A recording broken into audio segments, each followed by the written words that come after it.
I thought I was the reason we were here, Jen. Genetically speaking, we could make a case. But actually, I would like to make a toast to Scott and Kara.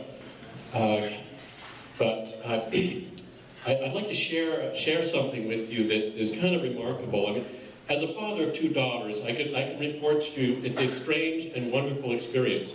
The strange part of the experience has to do with when they start bringing boys home. And you never know. You never ever know which one is going to stay for a lifetime.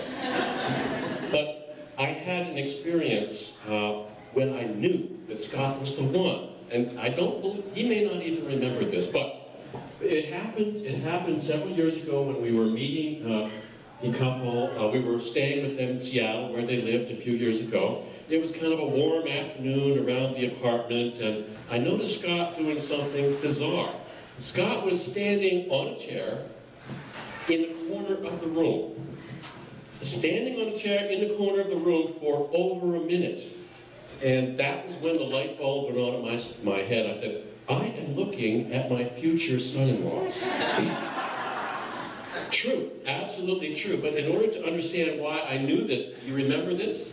I knew it. So the reason I knew, it had to do with something about Kara.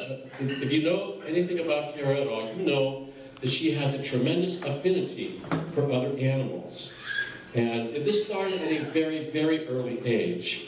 For example, at the age of 6, Kara was already an avid reader, and she decided to share this passion with the family dog, who's a big Newfoundland, Shadow. Now, Kara was not just reading stories to the dog, mind you. Kara was teaching the dog to read. This is true. This is true. She would hold the book in front of the dog and read slowly, marking, showing the dog the words. Her persistence can only be compared with that of Anne Sullivan working with Helen Keller. For weeks, she persisted in this endeavor. It was truly remarkable. Shortly after that, her obsession with animals became a little problematic. It was around the dinner table, and I know several people in this room remember this event. The main item on the menu was fried chicken.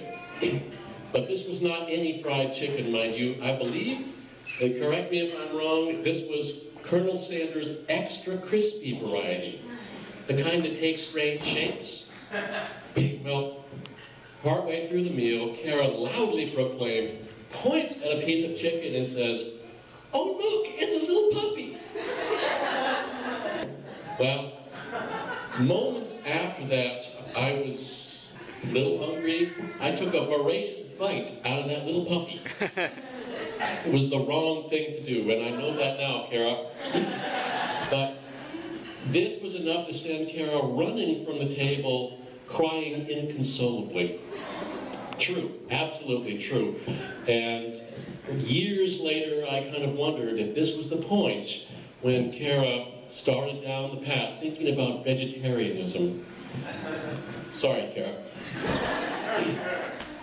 But it's true. Kara has always had an unswerving allegiance to other animals, with one major exception.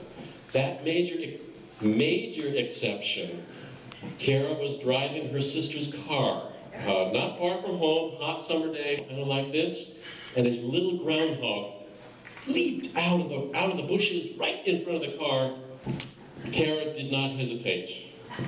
Kara swerved off the road, narrowly missing a telephone pole. It was very, very close. But turns out that the groundhog did live to see another day, and the car was none the worse for wear. It was not totaled. But the most amazing thing, I would say, is in very recent years, it came to my attention that Kara does not swat mosquitoes. Kara does not swat mosquitoes. She'll whisk them away, blow them away. She doesn't swat mosquitoes. Is this true? It's true. So this is the point where I began to give serious consideration to the possibility that Kara might be the reincarnation of Albert Schweitzer. Albert Schweitzer. For those of you who are not familiar with Albert Schweitzer, he was truly an amazing man. Albert Schweitzer, he was a published author, many scholarly journals. He was a world-class musician. He was a theologian. He was a medical doctor who established a large clinic in Africa where he spent much of his adult life. But none of these things were the reason that Albert Schweitzer became really famous. Albert Schweitzer became famous because of a philosophy that he developed and publicized, and he called it a reverence for life. Now, by life, Schweitzer was not talking just about human life. Schweitzer was talking about ants, mosquitoes, blades of grass, everything, absolutely everything. Now, I'm not suggesting that Kara will, like Albert Schweitzer, be nominated for a Nobel Peace Prize, which he was. That would surprise me. But this is the way Kara lives her life. She's always done that, and I am very proud of her. So, back to Scott. Scott was in the corner of the room, standing on a chair, reaching up into the corner for over a minute, trying to coerce this little spider that had taken up residence in the corner of the room, trying to convince the spider that it would be much better if he took up residence outside their apartment, where it could have a happy family. So that was the moment when I realized I was looking at my future son-in-law.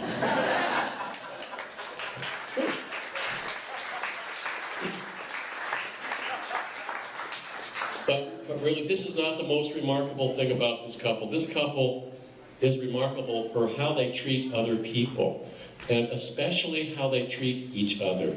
They are absolutely incredible.